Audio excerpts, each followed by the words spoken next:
ज्ञानतिमिरान्धस्य ज्ञानाञ्जनशलाकया चक्षुरुन्मीलितं येन तस्मै श्रीगुरवे नमः। नमो ॐ विष्णुपादाय कृष्णप्रेष्ठाय भूतले श्रीमते भक्तिवेदान्तस्वामिन्निति नामिने। नमस्ते सारस्वते देवे गौरवाणी प्रचारिणे निर्विशेषशून्यवादी पाश्चात्यदेशतारिणे। जय श्रीकृष्ण चैतन्य प्रभु नित्यानंद श्री अद्वैत गदाधर श्रीवासादि गौरभक्तवृंदा। हरे कृष्णा कृष्ण कृष्णा हरे हरे, हरे राम राम राम हरे हरे। ओम नमो भगवते वासुदेवाय। नारायणं नमस्कृत्य नरं चैव नरोत्तमं देवीं सरस्वतीं व्यासं ततो जयमुदीरयेत्। In this session, we'll be discussing from the third verse of the 7th chapter of the first canto of Srimad Bhagavatam. Tasmin swa ashrame vyaso badari shandamandite asino upasprushya pranidadhyau manasvayam. The meaning of this verse: in that place, Srila Vyasadeva, in his own ashram, which was surrounded by berry trees, Badari Shandamandite, sat down to meditate after touching water for purification. So, in the purport, it is described by Srila Prabhupada, under instructions of his spiritual master Srila Narad Muni, Vyasadeva concentrated his mind in that transcendental place of meditation.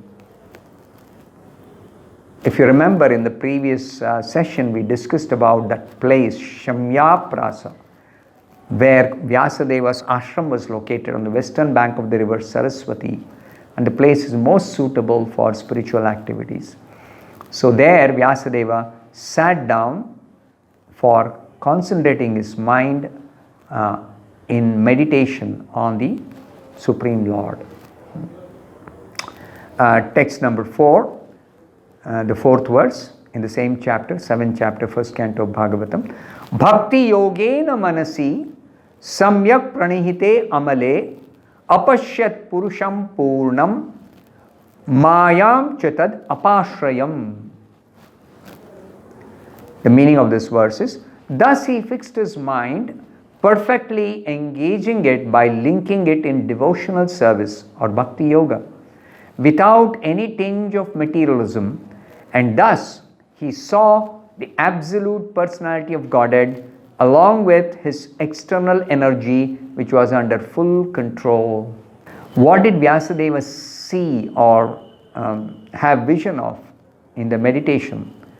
He was able to see both the Supreme Lord, Krishna, along with Krishna's external energy, Maya, which was under full control, tad apashrayam, under full control. So Srila Prabhupada has given a very elaborate purport. Perfect vision of the absolute truth is possible only by the linking process of devotional service. Yoga means a linking process. Right now, our present condition is we are forgetful of our relationship with the Supreme, of our link with the Supreme Lord Krishna.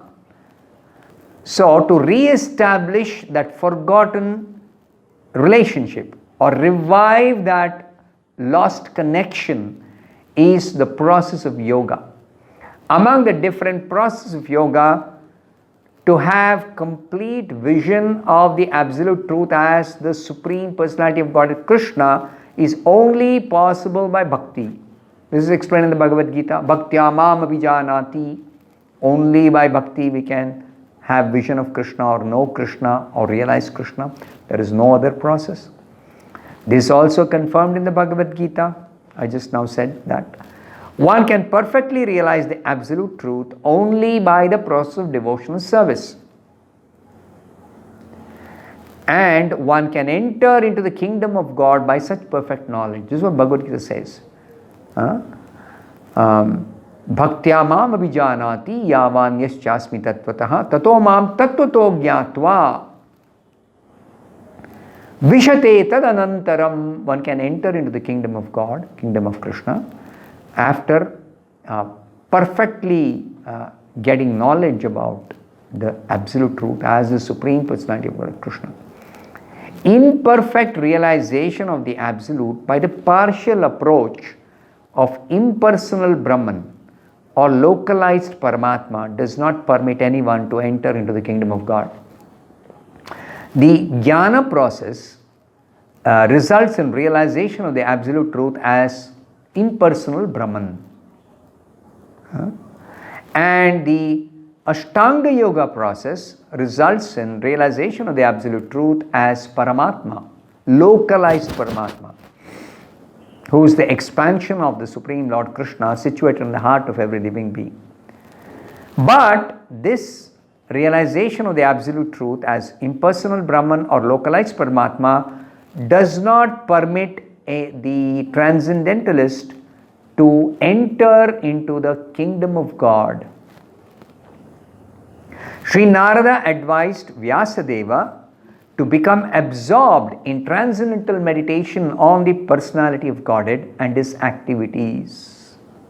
Specifically, Narada instructed Vyasadeva that the activities of the Supreme Lord, Haricharya, are completely transcendental, enlivening to the self, and they can bring about complete satisfaction of the self, while they can enlighten anyone about the absolute truth as the absolute personality of Godhead, the highest realization of the absolute truth. So Srila Vyasadeva did not take notice of the effulgence of Brahman because that is not absolute vision. The realization of the absolute truth as Bhagavan includes realization of the absolute truth as Brahman and Paramatma. Bhagavan is complete realization, whereas Brahman or Paramatma is incomplete realization. This is explained in the beginning of the Bhagavatam itself. The absolute vision is the personality of Godhead as is confirmed in the Bhagavad Gita, Vasudeva Sarvamiti. In the Bhagavad Gita, this is explained. In the Upanishads also, it is confirmed that Vasudeva, the personality of Godhead, is covered by golden glowing Hiranmayena Patrena veil of impersonal Brahman. In the Ishopanishad, it is stated, Hiranmayena Patrena Satyasya Apihitam Mukham Tattvam Pushan Apavrunu Satya Dharmaya Drishtaye. When that curtain is removed by the mercy of the Lord, the real face of the Absolute is seen. Just like if there is a person and there is a very, very, very bright light in front of the person, then we cannot see that person because we'll be dazzled by the bright light. Similarly, the Supreme Lord Krishna, his effulgence, personal effulgence, is the Brahma Jyoti. That Brahma Jyoti doesn't enable anybody who is focused on the Brahma Jyoti alone to be able to see the Supreme Lord Krishna. The Absolute is mentioned here as Purusha or person. Apashyat Purusham Purnam. Purna Purusha. The supreme or the perfect or the complete personality. The absolute personality is mentioned in so many Vedic literatures and in the Bhagavad Gita. The Purusha is confirmed as eternal and original person. In 10th chapter it is said, Param Brahma, Param Dhama, Pavitram, Paramam Bhavan, Purusham, Shashwatam, Divyam, Adi Devam, Ajam, Vibhum. Very clearly it is described in the Bhagavad Gita. The absolute personality of Godhead is the perfect person. Why is this being described in so detail? It's because the subject matter of the Srimad Bhagavatam is Krishna, the Supreme Personality of Godhead, who is the absolute personality, the absolute truth, in the highest realization or highest aspect of the absolute truth, the complete perfect aspect of the absolute truth. Now, that Supreme Person Krishna has manifold energies. He has many varieties of energies, out of which the internal, external and marginal energies are specifically important. 3 categories of energies are very important. The energy mentioned here is the external energy, as will be clear from the statements of her activities. Energy is feminine. The Supreme Lord is the only masculine personality. Energy is feminine. And how do we know that the energy is specifically the external energy? By the statement of her activities that we described in the next few verses. The internal energy is there along with the Absolute Person, as moonlight is there with the moon. Internal energy is always with the Supreme Lord. The external energy is compared to darkness because it keeps the living entities in the darkness of ignorance. The word apashrayam suggests that this energy of the Lord is under full control. Mayam chitad apashrayam. This Maya is the external energy which is the cause of the living beings to be in the darkness of ignorance. And when one realizes the Supreme Personality of Godhead, then one comes to the light of knowledge, spiritual knowledge, transcendental knowledge. The internal potency or superior energy is also called Maya, but it is spiritual Maya. There are 2 kinds of Maya or energies of the Supreme Lord.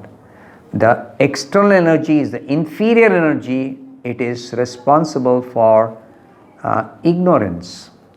And the superior energy, the spiritual energy, Yoga Maya, is actually always of the characteristic of knowledge, spiritual enlightenment. This energy, internal energy or spiritual energy, is exhibited in the absolute realm, in the spiritual world. When one is under the shelter of the internal potency, the darkness of ignorance, material ignorance, is at once dissipated.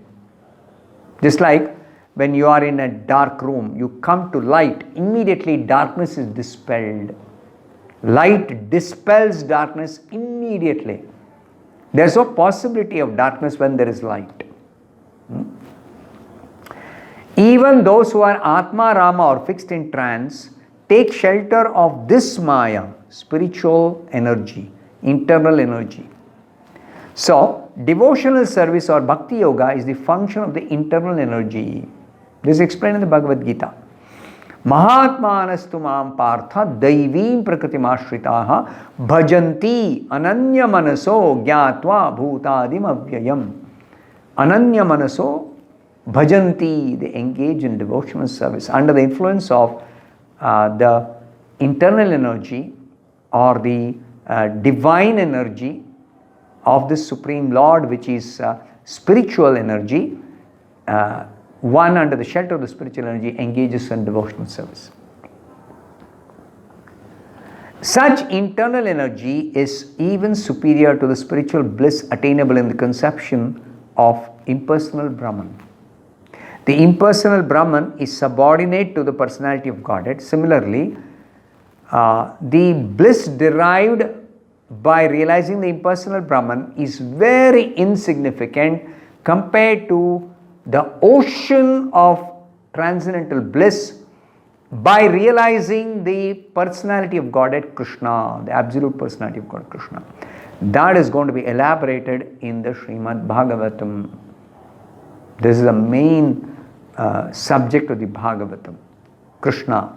And the realization of Krishna is realization of the unlimited transcendental bliss under